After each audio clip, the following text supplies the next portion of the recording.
stipulated to the admission of the surveillance video from the convenience store in question. So Okay. I need to call my custodian record. With the court's permission, first of all, I'm offering states one. No objection. Make that states 2 because this one was the plea admonishment documentation, please. I'm offering states two. No objection. States 2 is admitted. Permission to publish. Yes, sir. Any other evidence or witnesses? So just brief argument if I may. Any other evidence or witnesses for Mr. Rojas? No, Your Honor, just like. Mr. Rojas, you may make argument first. Thank Go you, ahead. Judge. And obviously, after seeing that video, it makes what we're asking for harder to do. And what we're here asking for this morning, Judge, is probation. Mr.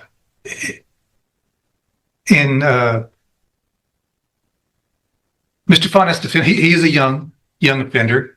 I know the court is tired of hearing the same story over and over, being young guys with guns in here. He's got a limited criminal history. I believe this is his first felony. He's never been on any kind of felony supervision or felony probation. Unfortunately, he's just fallen into the same situation that we see so many other youthful offenders fall into. He's got no direction in life. He's very little support at home. Sees no way out of the situation that he's in, so he goes and decides to rob a store and get some money. Did the wrong thing. And if his story in the PSI is to be believable for what I believe is the right reason, he's trying to help his mom at home, he's trying to pay some bills, keep the lights on. Certainly, there are better ways to go about doing that. And I hope that the time in jail has taught Mr. Fontes that.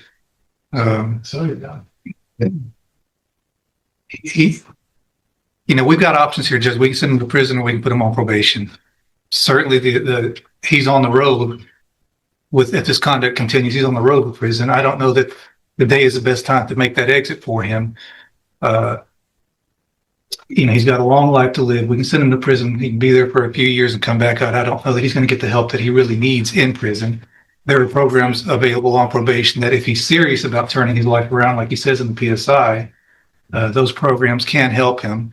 And if he does take advantage of those, it in turn would make the community a little bit safer. Because there'd be one less guy running around with a gun when he does get out of prison, if that were the road that you chose to take.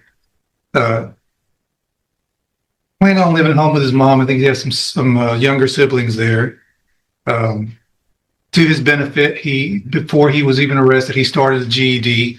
I think on the night that this happened, he had just finished a GED class and made a dumb decision to go hang out with these guys that he should not have been hanging out with, and did this robbery. Again, Judge, you've got two options. You can send him to prison or you can try to get him some help on probation, and hopefully he will take advantage of that. And certainly if he doesn't, we're going to know pretty quick, and you'll have another chance to send him to prison probably for a longer time. All right, thank you. What is the status of the other two? Are there co-defendants? Have they been charged? They have been charged, Judge, and I have both of their cases, Judge. And they have not been sentenced yet or No, anything Judge. like that? No, Okay. Judge. All right, go ahead, Mr. Coleman. Yeah, I'll be brief. Whether it's the Pine Club Apartments or Rogers Park or a Speedy Mart, you've seen this, and we've seen this in this community all too often. I'm preaching to the choir, Judge. Prayer vigils and advisory committees, all of that stuff's fine, but you, Judge, where the rubber meets the road. You are that person that can protect the community from somebody like this defendant. You are that person that can either let him walk out of this courtroom on probation with a piece of paper with conditions and promises that he won't resort to this kind of violence that you saw on that video, or you can ensure that the community is safe by putting him behind steel bars, concrete wall, and razor wire fence. Judge, I'm just asking, I'm not in the habit of begging, but on behalf of this community, I'm begging that you send this defendant to prison. The message that needs to be sent to this defendant and his circle of friends and anybody who would want to be like this defendant is that if you pick up a gun with the intent to commit violence, you're going to pick up a 15, 20, 25-year prison sentence, Judge. And I'm just asking that you do this on behalf of people who live at the Pine Club Apartments, who just want to live in peace, people who want to go take a walk at Rogers Park and not be robbed, and somebody that wants to stop at a Speedy Mart convenience store and pick up some snacks without becoming a victim of a robbery. That's all I have, Judge. Thank you, Mr. Coleman. So, Mr. Fontenette, there was a time some years ago that there really wasn't even a question. Everyone, state's attorneys were recommending youthful offenders, probation, let's give everybody an opportunity. And things have just changed in such an incredibly dangerous way with young people doing what I just saw you do on that screen. I cannot imagine the fear that that person had that was working in that store, that he now has just trying to go to work, make a living, and go home. And he has 3 people come in and not just grab a little quick something and run out, but terrorize him for quite some time. Pulling him around, yanking him around, putting guns in his face, all 3 of you. I also, in addition to the PSI, get jail incident reports. And you apparently like to fight and jump people, which is what's been happening in the jail. So it makes it very difficult for me to go, oh, this is somebody that's going to get out and behave, who can follow the rules, because you can't even follow the rules in jail. And the pre-sentence report shows that you're a high risk level, which tells me that after they've looked at everything, that you don't have, unfortunately, a good likelihood of being successful if I were to put you on probation. And Mr. Coleman's right. We're tired of it. And there's got to be something done. So in cause number 25, DCCR 1759, I'm going to find that you entered your plea of guilty freely and voluntarily. I'm going to find sufficient evidence to find you guilty. And at this time, I'm going to find you guilty of aggravated robbery. I'm going to sentence you to a term of 25 years in the institutional division. Come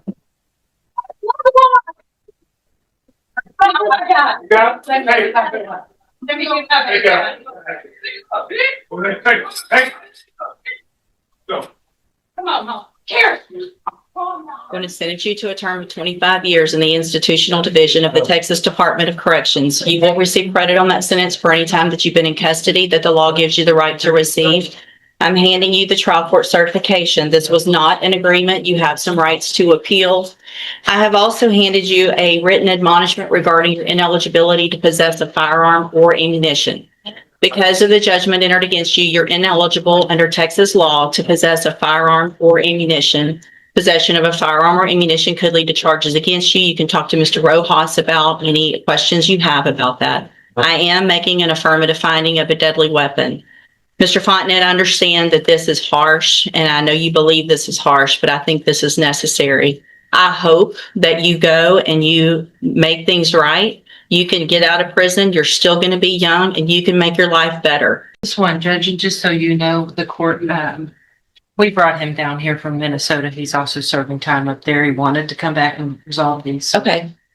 That's Perfect. the Thanks. reason to try to wrap them all up today. Thank you. All right, sir. Are you Jesus Marin Garcia? You And Mr. Parker, will your client waive the formal reading of the indictment? will, Judge. Mr. Garcia, in cause number 24, DCCR 0586, you're charged with a third-degree felony offense of unlawful possession of a firearm by a felon, and that's from July 14th of 2023. How do you plead to that charge? Are you pleading guilty freely and voluntarily? Yes. And are you pleading guilty because you actually did what they charged you with? Yes. I have here on the tablet some documents that have your signature on them that the state has marked as exhibit number 1. Before you signed these, did you go over them with Mr. Parker? Speak up, please. Yes. Do you fully understand them? Yes. And do you understand, if I follow the agreement that you've made with the district attorney, that you'll be waiving or giving up any right to appeal? Yes. Do you also understand, if you're not a U.S. citizen, that a plea of guilty or no contest may result in your deportation, exclusion from admission to the country, or denial of naturalization under federal law? Yes. State tenors number 1. No objection? It's admitted. Is there any evidence that Mr. Marin Garcia is not competent? No, Your Honor. All right, sir, I'm going to find that you entered your plea of guilty freely and voluntarily, find that you're mentally competent and you understand the nature and the consequences of your plea, find sufficient evidence to find you guilty, and at this time find you guilty of unlawful possession of a firearm by a felon, Sentence you in accordance with your agreement to a term of 6 years in the institutional division of the Texas Department of Corrections. You will receive credit on that sentence for any time that you've been in custody that the law gives you the right to receive. I will sign a dismissal when it comes through in clause number 24 DCCR 0587 as part of this agreement. It will also run concurrently with any case that you're currently serving in Minnesota as well. All right. I'm handing you the trial court certification. That shows that this was an agreement that I followed, so you have waived your right to appeal. I also handed you a written admonishment regarding your ineligibility to possess a firearm or ammunition. Obviously, you know this, but I'm required by law to read it. Because of the judgment entered against you, you're ineligible under Texas law to possess a firearm or ammunition. Possession of a firearm or ammunition could lead to charges against you. If you have any questions about the laws that make you ineligible to possess a firearm or ammunition, or about how long that lasts, you can ask Mr. Parker. All right, good luck to you, sir. Thank you. Judge, I think they filed a motion to dismiss it on Lee. I don't know if you got it. Already signed. Mr. Harrison, in clause number 24 DCCR 0544, I have a first amended motion to revoke your unadjudicated probation. This shows that you were placed on probation November 19th of 2024 for the first degree felony offense of aggravated robbery, and that was a 10-year deferred probation. Is that correct? No. The motion alleges that you violated your probation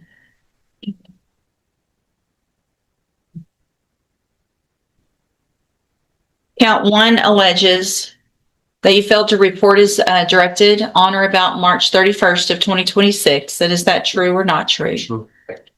Count 2 alleges that you failed to work faithfully at suitable employment and provide verification of that. Is that true or not true? True. Count 3 alleges that you provided a urine sample June 24th, August 27th, October 30th of 2025, and March 9th of 2026 that tested positive for tetrahydrocannabinol. And is that true or not true? Your Honor, I can abandon 4, 5, and 6. We can skip to 7.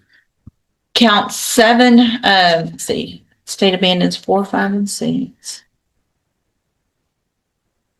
Count 7 alleges that you committed the new offense of failure to identify a fugitive or give false information on July 13th of 2025. And is that true or not true? True. Count 8 alleges that you associated with a convicted felon and disreputable person on July 13th of 2025, and that you were stopped by the Port Arthur Police Department with Gerodrick Randall, a convicted felon, and that he fled on foot while possessing a weapon. Is that true or not true? True.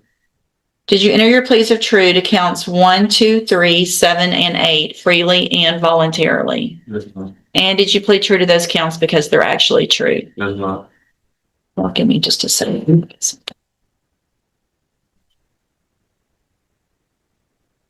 Your question would be underlying offense, Your Honor. I'm just going to go back and look at the PSI real quick. He was one of 4 individuals that were breaking into cars. They got caught.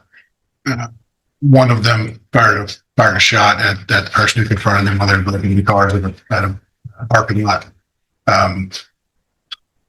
Put everyone on probation. They've all come back, Josh. I guess my concern is that there was obviously a gun and a shot in the underlying offense. I do recall Mr. Harrison not being the shooter. I think we were able to figure out who. That he's in another gun? I mean, another car with somebody Yes. with another gun? And Mr. Randall's been revoked and sentenced to 8 years. He had a drug case, a new felony. So which is why his was a little bit more. Look at something else.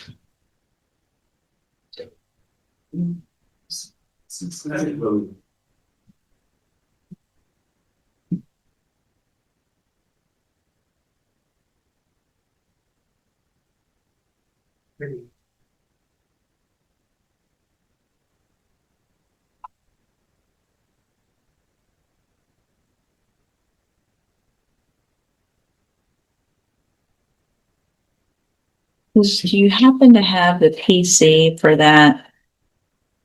The new, For his new event, Bid ID. yeah, I do, Judge.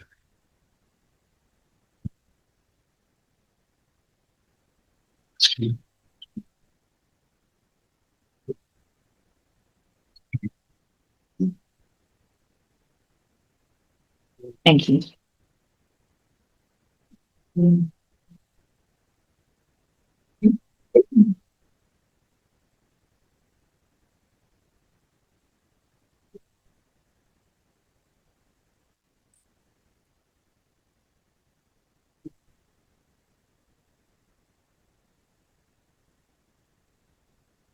I also have the report from Mr. Randall's charges from the same stop. If you're asking as far as where going was. Yeah, that's Mr. what- Randall's lap as he ran from the vehicle and fell out as he ran.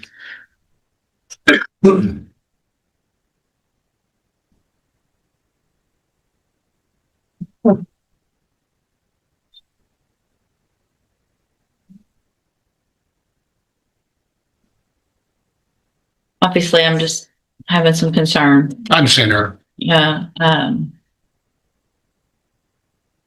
obviously we're all over. Can't tell you how over we are with guns. And the fact that this is the second out past curfew with in a car doing whatever you're doing that you shouldn't be doing with another gun. I will state, Judge, it was at about 6 o'clock in the evening. I don't think it was past. Oh, it was? No. I'm sorry. I thought I read It was- something it's- about curfew. That Not, was not this one, Your Honor. Okay, thank you, Mr. Nick. I don't guess it really matters what time it is.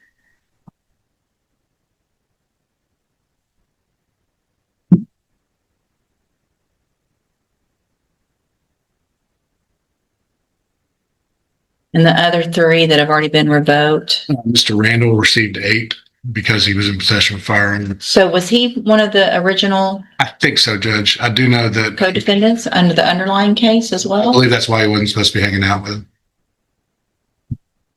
And then, That would probably. there's a- be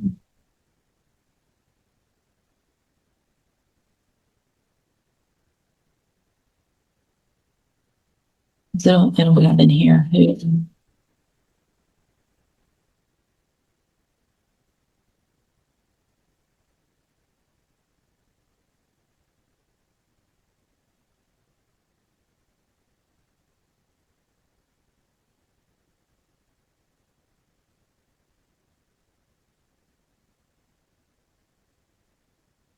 yes, Your Honor, he's one of the original. Okay, One of the I'm not gonna, co-defendants. yeah. Five's not, I'm not gonna accept 5.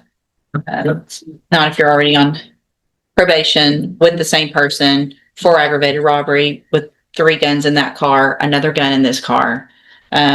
If he got 8, then I would consider that. But at this point, We'll discuss it. I'm over all of this gun stuff. So I'm going to, I'll keep, I guess, the paperwork for now. If y'all come up with an agreement, Yes. otherwise it's a motion to revoke. I don't have to accept any agreements. It can just be up to me and we can have a hearing if we have to. But I'll just keep it for now. I can make an adjustment if you guys come up with something different. Okay. All right. Thank you. Go back. With Mr. Kenneth Harrison and 24 DCCR 0544. Mr. Harrison had already entered pleas of true to counts 1, 2, 3, 7, and 8. And you guys have visited, I guess, about my unwillingness to accept the plea agreement and if you come up with some other agreement. Yes, Your Honor, we have And what is that? for 8 years. And Mr. Harrison, is that your understanding and is that your agreement? No. And so with everyone's permission, can I make that modification on the agreed punishment Your Honor, you recommendation? said no. You said no? Yeah. Oh, I thought he said yes. I said yes, ma'am. He said I yes. heard it wrong. Sorry about that. It's been scary. That's okay. So can I make that modification on this document? Yes, ma'am. Okay. So I have here, Mr. Harrison, on the tablet, some documents that have your signature on them. I've made that change to show that the agreement is for 8 years instead of 5. Before you went over and signed these, did you go over them with Mr. Lewis? No. Do you fully understand all the documents you signed? No. And do you understand if I follow this agreement that you will be waiving or giving up any right to appeal? State tenders number 1, No objection. it's admitted. Is there any evidence that Mr. Harrison is not competent? No objection. All right, sir, I'm going to find that you entered your plea of true to counts 1, 2, 3, 7, and 8 freely and voluntarily. Find those counts true. Find sufficient evidence to find you guilty, and at this time find you guilty of aggravated robbery. Sentence you in accordance with that agreement to a term of 8 years in the institutional division of the Texas Department of Corrections. I am making an affirmative finding of a deadly weapon. You will receive credit on that sentence for any time that you've been in custody that the law gives you the right to receive. I'm handing you the trial court certification that shows this was an agreement that I followed, so you have waived your right to appeal. I've also handed you a written admonishment regarding your ineligibility to possess a firearm or ammunition. Because of the judgment entered against you, you're ineligible under Texas law to possess a firearm or ammunition. Possession of a firearm or ammunition could lead to charges against you. If you have questions about the laws that make you ineligible to possess a firearm or ammunition or how long that lasts, you can talk with Mr. Lewis. So, Mr. Harrison, in my opinion, you're getting a great. In the end, these courtroom battles all led to one clear message: repeated violence, illegal firearms, and broken trust carry consequences that can reshape lives for years to come. The judges balanced second chances against public safety, and when those scales tipped, lengthy prison sentences and strict supervision followed. But every verdict leaves one question behind: can justice change a person's future? Or does every decision simply reveal the path they were already on? If you found this case compelling, like the video, subscribe for more real courtroom stories, and stay tuned for our next case because the next verdict could be even more shocking.